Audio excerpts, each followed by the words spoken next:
అందరికీ నమస్కారం అండి. ఈరోజు ధర్మదర్పణం అనే ఒక గొప్ప కథ గురించి చెప్పుకోబోతున్నాం. ప్రతి ఒక్కరూ తప్పకుండా విని తీరాల్సింది. మనం అంటే ఎటువంటి ప్రతిఫలం ఆశించకుండా సరైన ప్రదేశంలో సరైన స్థితిలో దానం చేసేవాడే మహాదాతని చెప్పుకుంటాం కదా. మన భారతీయ గాథలో చూసినట్లయితే రంతిదేవుడు, శివ చక్రవర్తి, అలాగే కర్ణుడు గొప్ప దానశీలుడు. అయితే దానం చేయడానికి సంపదలే కావాలా? కాదు. ప్రతిఫలాన్ని ఆశించకుండా మన దగ్గర ఉండేది అవతల వ్యక్తికి అవసరమయ్యేది ఏది దానం చేసినా, ఏది ఇచ్చినా అది దానమే అవుతుంది. అయితే మనం ఇక్కడ చెప్పే కథలో పేద రైతు కుటుంబం ఒక ముందడంటే ముందడు అంబలి దానం చేసి ఎంతటి మహాదాతలయ్యారో ఈ కథను వింటే మీకే అర్థమవుతుంది. నాన్నగారు విశ్వజిత్ యాగం చేసి సకలం దానం చేసిన నేను కానీ ప్రాణానికి లెక్క చేయకుండా తన కన్నుని నాకు దానం చేసిన అటవికుడు కానీ కాకుండా కేవలం ముంతడు అంబలి దానం చేసిన ఆ రైతు భార్యాభర్తలు ఈ ధర్మదర్పణంలో కనిపించారు.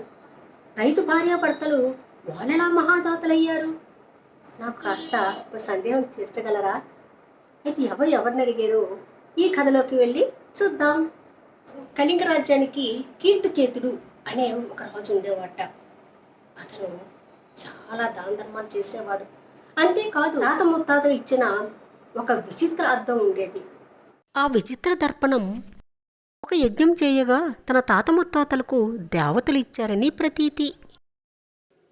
ఆ విచిత్ర ధర్మదర్పణం ప్రత్యేకత ఏమిటంటే దానిలో ఎవరైనా ముఖం చూసుకుంటే ఆ కళింగ రాజ్యంలో ఆ కాలానికి మహాదాతలు ఎవరా అనేది ఆ ముఖం ప్రతిబింబిస్తుందట. ఆ అద్దంలో కేవలం కీర్తికేతువు తాలూకా ముఖం మాత్రమే ప్రతిరోజు కనిపిస్తూ ఉండేదట. అంటే దీన్ని బట్టి మనం అర్థం చేసుకోవచ్చు కదా, కీర్తికేతుడు ఎంత గొప్ప దాన ధర్మాలు చేసేవాడు. మరణం అనేది ప్రతి ఒక్కరికి తప్పదు కదా. కొన్నాళ్ళకి కీర్తికేతుడు కాలం చేశాడు. కీర్తికేతుడు కుమారుడు ధర్మపాలుడు. అతను రాజ్యానికి వచ్చాడు. తన తండ్రిలాగే తనకు కూడా పేరు ప్రఖ్యాతులు కావాలని, మహాదాత కావాలని ఊవిల్లూరుతూ ఉండేవాడు. ఒకరోజు ఆ విచిత్రార్థంలో తన ముఖం చూసుకున్నాడు. కానీ విచిత్రంగా అందులో ఏం కనిపించిందంటే తన చనిపోయిన తండ్రి కీర్తికేతుడి ముఖమే కనిపిస్తూ ఉండేది. ఆ విషయమై అక్కడ పండితులందరినీ అడిగేట.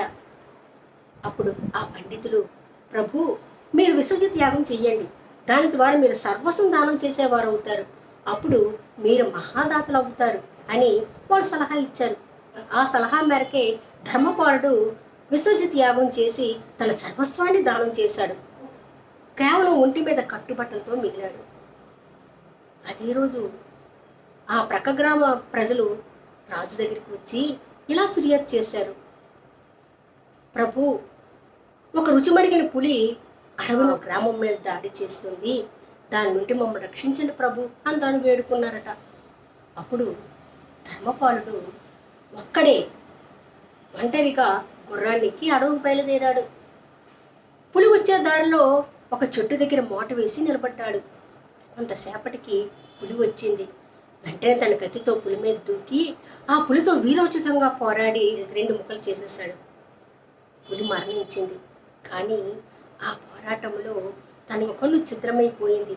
అంతేకాదు ఆ పులి చేసిన గాయాలకి ఒళ్ళంతా కూడా రక్తసిక్తమై స్పృహ తప్పి పడిపోయాడు.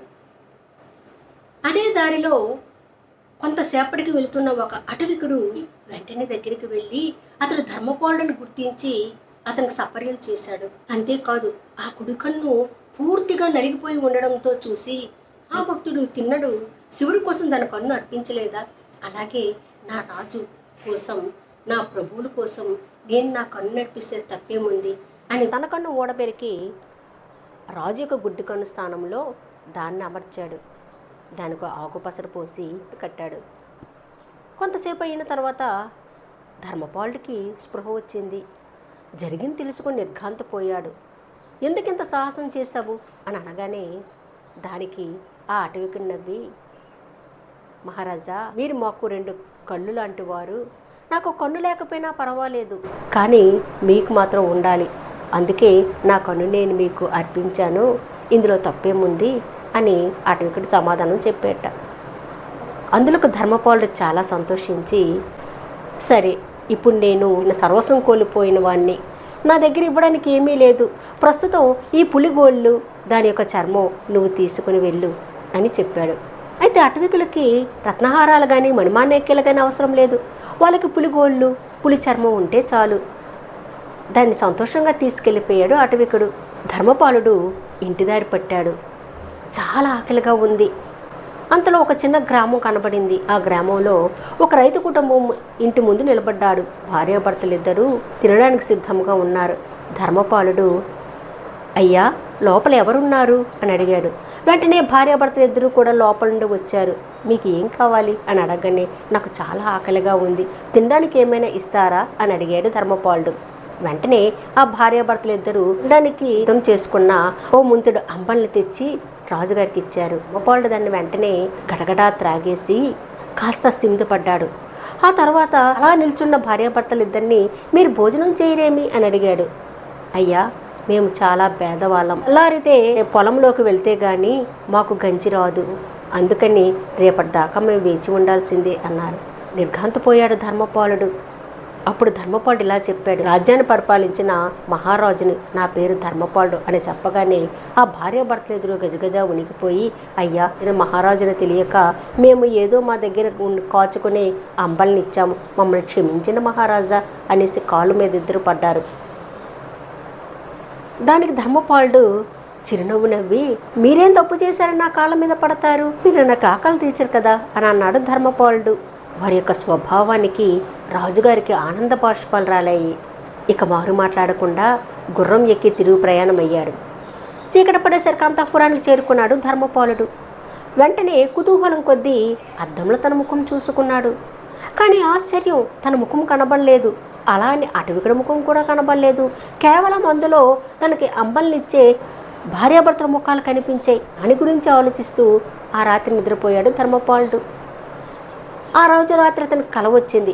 ఆ కలలో తన తండ్రి అయిన కీర్తికేతు కనిపించాడు.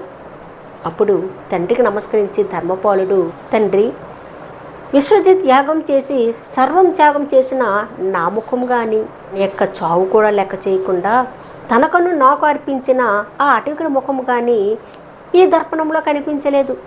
కేవలం ఒక ముంతడు అంబలి ఇచ్చిన ఆ భార్యాభర్తల ముఖం కనబడడానికి కారణం ఏంటి అని తనక సందేహాన్ని వెలుబుచ్చాడు ధర్మపాలుడు.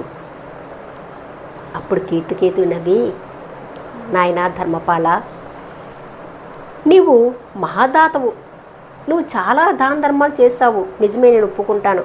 కానీ నువ్వు మహాదాతవు అనిపించుకోవాలనే ఉద్దేశంతో విశ్వజిత్ యాగం చేశావు, అవునా?